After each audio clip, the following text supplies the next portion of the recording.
Hello and welcome to another session on our Introduction to Elementary Statistics. We are doing an example by hand for the chi-squared tests. We have two tests. We have a goodness of fit test, and we will follow that with a test for independence. So it's good in the beginning to go through these examples by hand with a calculator that we have over here. Even though it is tedious, and in upcoming videos we will show how you can streamline that, doing things a little bit more efficiently. Instead of a calculator, we can use a spreadsheet as a glorified calculator, still doing it by hand, and then eventually we'll also demonstrate how we can use dedicated statistics software like SPSS to streamline it even further. But in the beginning, it's very good to do things by hand, to really go at a slower pace, sort of force yourself to see what are the pieces and the steps and the procedures here. All right, so we are going to use this book, Statistics for Psychology, for our examples. Simply the book I have available to show on the screen here. You might have a different prescribed textbook, really doesn't matter. They are all very similar. All right, we're back for the second example where we will test for independence. The example we're going to look at is number 20. Where's my examples? Number 20. 20 is a little further down. Oh, can I scroll, please? Thank you. Let's zoom it in a touch. See if we can make this a little bigger. And then this is more of a classic word problem that we have to get the idea of what's happening here. So let's read this together first. A comparative psychologist tests rats, chimpanzees, and humans on a particular learning task. The following table shows the numbers of each species that were and were not able to learn the task. Is there a relation between species and ability to learn this task, or are they independent? It doesn't matter if you're a rat, a chimpanzee, or a human, you have an equal chance of learning the task, yes or no. Now, looking at the numbers here, one might immediately suspect, like, oh no, more humans in the human group, more of them were able to learn the task, and in the other groups that didn't happen. However, it depends on the task, and there are going to be randomness for who can learn, how many can learn the task and how many can't. You can't look at the numbers and just feel like, oh yeah, I think being a human gives me a better chance to learn the task. Well, sometimes it is quite obvious, and sometimes it's right on the edge, and it's really not obvious at all to feel these things. I need a sound, scientific, logical system that does not rely on my feelings, which is fluctuating, but on the evidence and a way to analyze the evidence. So that is what we're going to do with the chi-squared test. First of all, let's just write these down again. I was obviously lazy and I did not do that beforehand. So you can be a rat, you can be a chimp, or you can be a human. And we're going to learn yes or no. So 2 rats and 28 did not. 4 chimps learned, 16 did not. And also the numbers here. There were fewer humans than rats. And how does that influence things? Well, let's get some lines here in our table. I want some totals. And then we'll see what is the logic behind this test for independence. Some totals here. We have 30 rats. We have 20 chimps. And we have 22. No, did I write this down correctly? I think I made a little boo-boo because I went from memory 14 and 6. 14, not 16. Silly me. 14, and therefore we have 20 humans as well. So then we'll have a little column total here as well. And we have 20 in this, just nice numbers to work with here. And we have 50 in the not learned column. So you can add these together and see in both row and column, I get 70. Let's make another column like so. And look for the percentage. Oops, extend this a little bit. Come on, there you go. Something like that. All right, so let's look at the complete row of individuals who learned the test or the task and those who did not.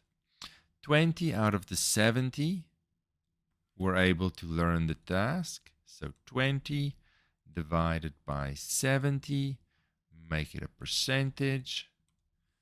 28.57% learned the task. And yes, we could just look at the difference from 100, but I'll do it anyway. 50 out of the 70, make it a percentage, were not able to learn the task. Let's make it 4-3. So now what is the logic here? Well, our null hypothesis, again, is going to assume that the groups are independent. Let's just say it like this: groups or the populations of these, lots of words you can use, are independent of each other in this skill. And then the research hypothesis is groups are not independent. Not independent. All right. In terms of this test, learned the task. Does that depend on what kind of individual you are? Well, if under the assumption that they are independent, it shouldn't matter if you're a rat, a chimp, or a human.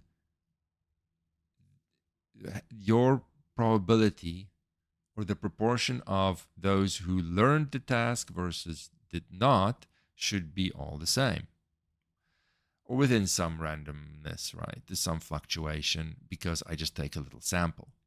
So I'm going to look at the row and say, in general, 28-ish% were able to learn the task. So that should be, regardless if we're assuming independence, the rats should be 28% and 71%. The chimps should also have these percentages, and the humans should also have these percentages. If it really doesn't matter which type you are, you should all have the same percentage. So now these are my observed scores, and I'm going to put alongside it the expected score. And the expected score for rat will be, well, there are 30 rats.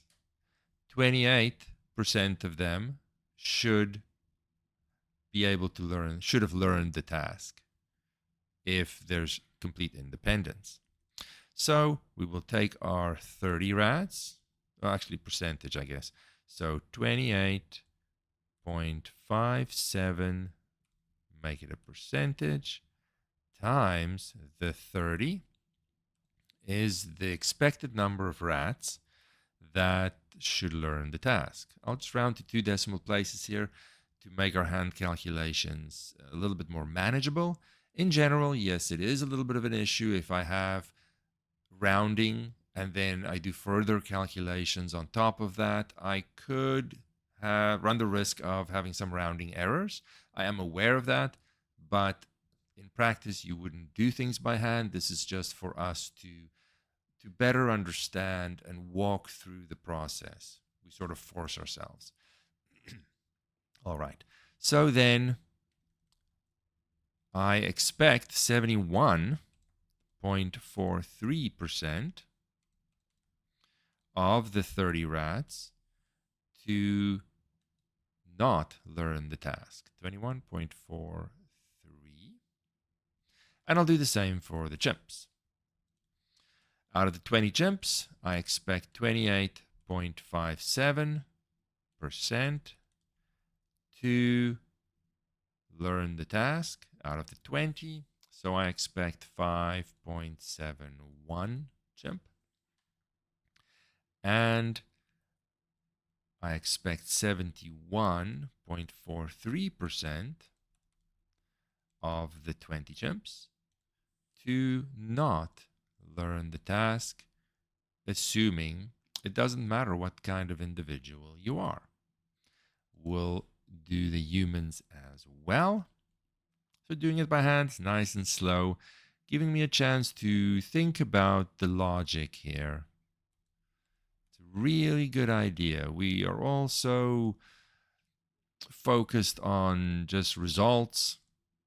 We don't take the time to just give ourselves some time. I know these numbers are the same as the previous numbers. You know what? I'm doing it anyway because I'm giving myself time to understand what's going on here.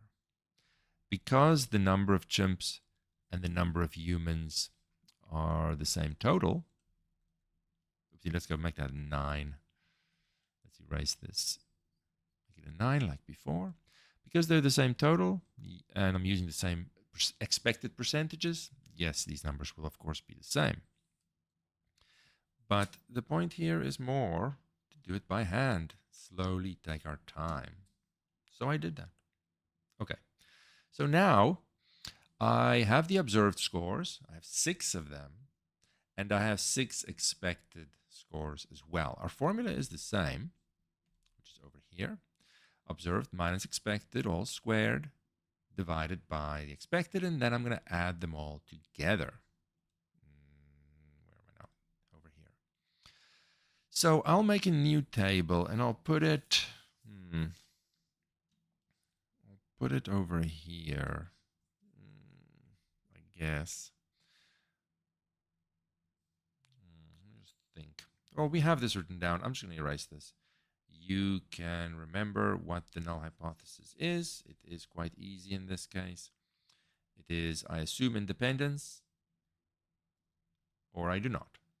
So I'm going to make a new table here, and this is going to be the observed minus expected squared over expected.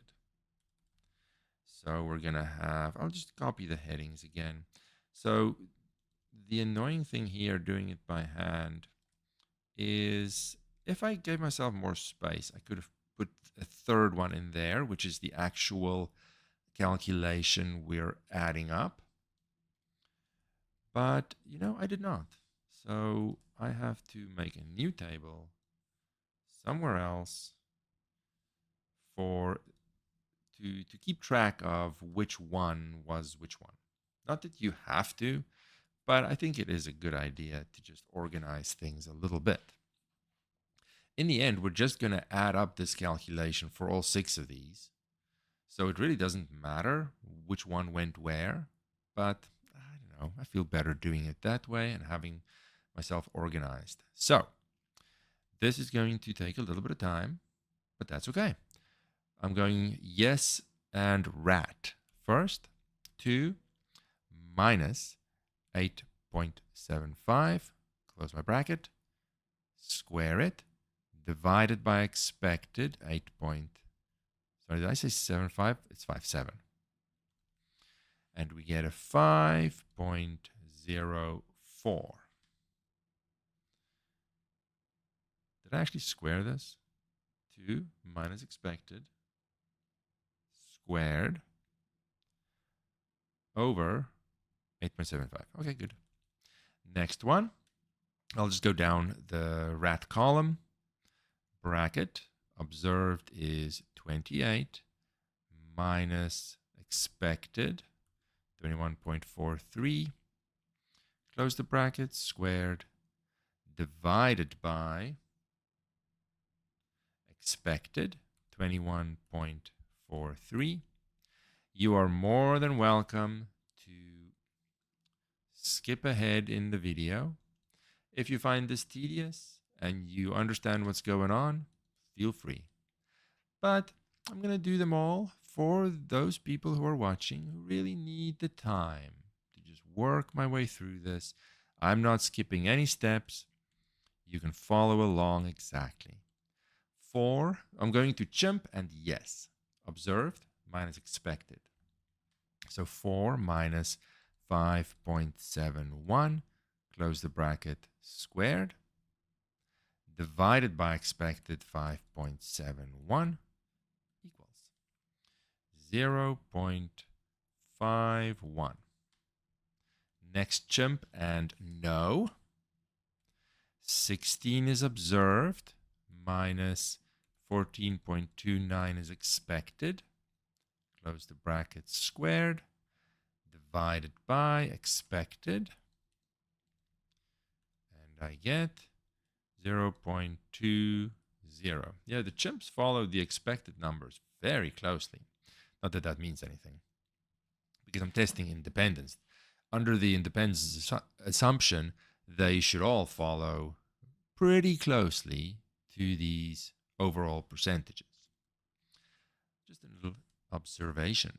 Now human, observed minus expected, close the bracket, squared, we're almost done. Divided by expected, 5.71, go. 12.04, we'll say. Last one, human and no. 6 is observed. 14.29 is expected. Square divided by expected.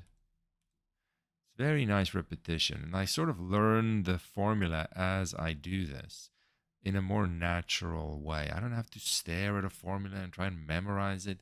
By just using it, I have memorized it. It's that simple. Just repetition. So now we have these guys, and we're going to add them all together. Add them all together.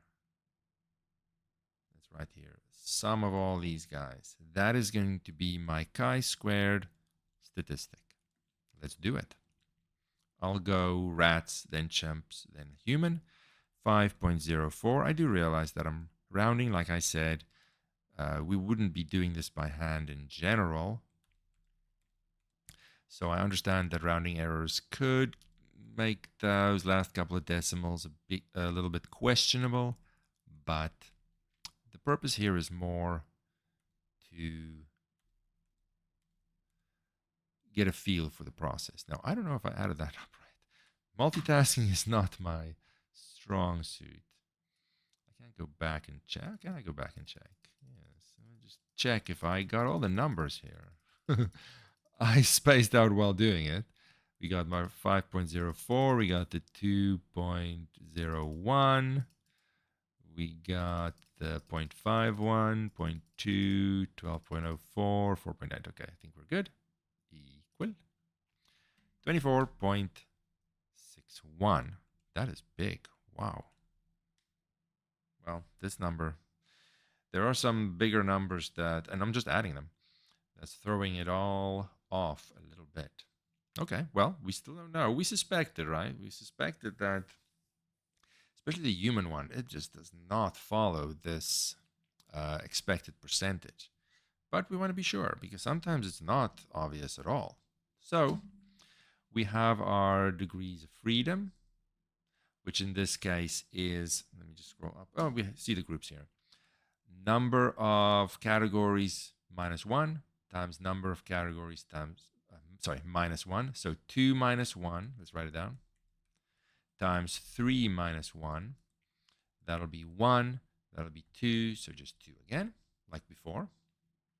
And now we need our chi-squared cutoff, and we'll visualize what that means. So 2 degrees of freedom, chi-squared, oh, sorry, our alpha, right? Let's write our alpha here. Alpha was 1% again, I remember. This is in the question, 0.01. So let's go and look, no, not the formula, table. There we go, our chi-squared table. alpha 0.01, 2 degrees of freedom 9.211, just like before. 9.211. Let's visualize what's happening here, because very often test question, let's undo that. Test question will ask you to graph the distribution. Why is it so soft here? Graph the distribution, visualize what's happening here, and explain it that way as well. So we have a cutoff. Let's put the cutoff over there. Cutoff, chi-squared cutoff.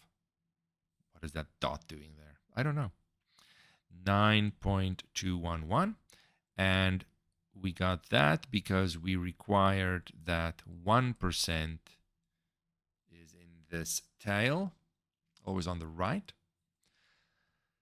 That means that we're comfortable with getting a sample or collection here that might be far away from what we'll usually get, but if it's so far away that it is in the extreme 1%, we're going to consider that pretty unlikely that this might be, because these groups were in some way not actually independent. And it does matter which type of individual you are in terms of learning this task.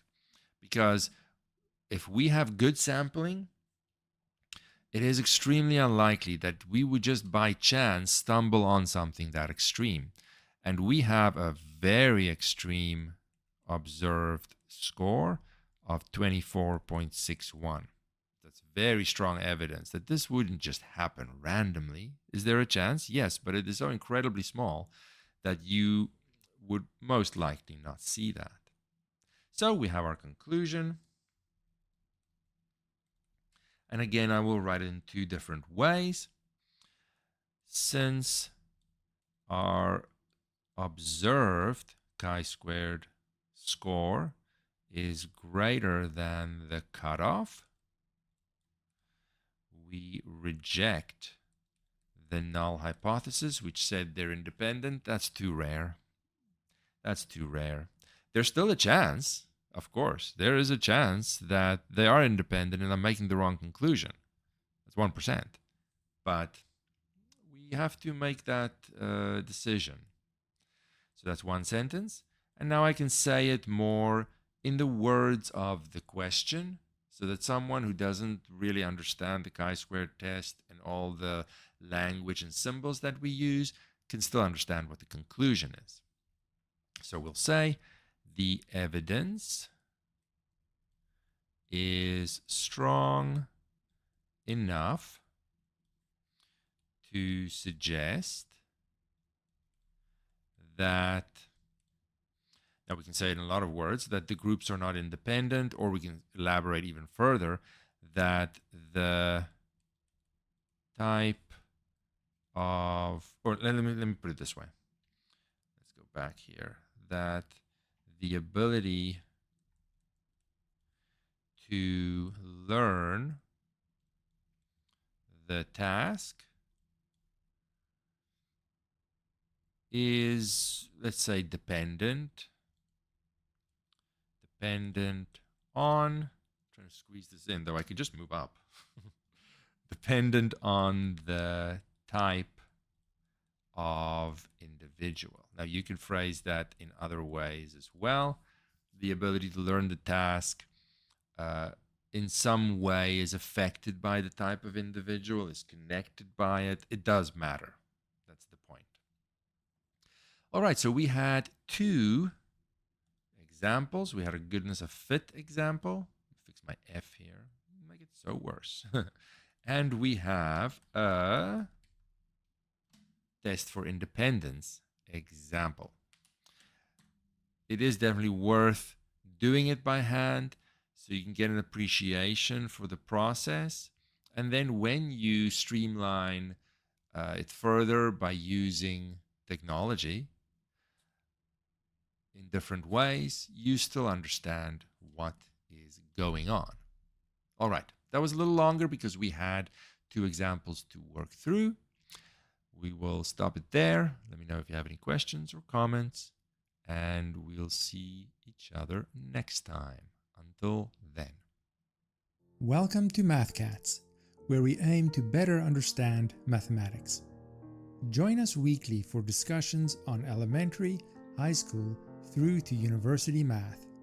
You can request the next topic by leaving a comment on our YouTube channel or by emailing us at mathcats314@gmail.com. And as always, remember to like and subscribe. Thank you.